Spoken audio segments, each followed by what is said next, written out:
Wailing Wall is a sacred remnant of the Second Temple, a place where God's presence still lingers. But this narrative falls apart under historical and archaeological scrutiny.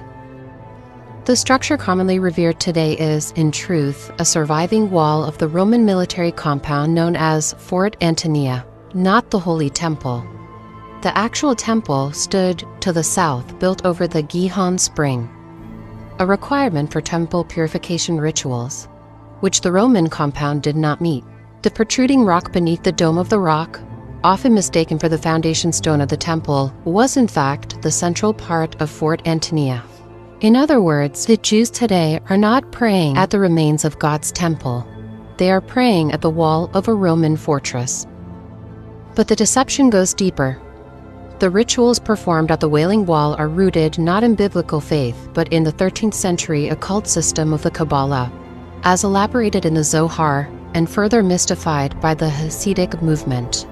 The supposed divine presence they seek at the wall is not the God of Abraham, Isaac, and Jacob. It is the Shekhinah, a feminine emanation in Jewish mysticism. She is described in erotic, intimate terms, often as a divine consort, with whom spiritual union is sought through the act of prayer, a practice called kavana, where physical movement, like the back and forth thrusting you see, mirrors an esoteric sexual ritual intended to unite the Shekhinah with the Ein Sof, the infinite masculine force of their God concept. This is not worship. It's a metaphysical sex act disguised as devotion. It is an inversion of divine truth, rooted in mysticism that Scripture calls an abomination. And this is where it collides with our politics.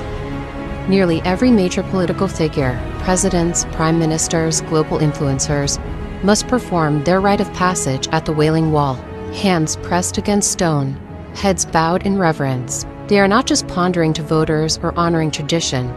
They are knowingly or unknowingly participating in an occult ritual, submitting themselves at the very seat of the synagogue of Satan.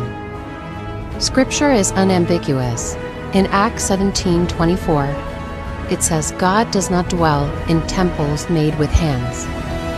Much less would he dwell in a Roman fortress surrounded by rituals that glorify a false god and mystical union. It is spiritual prostitution.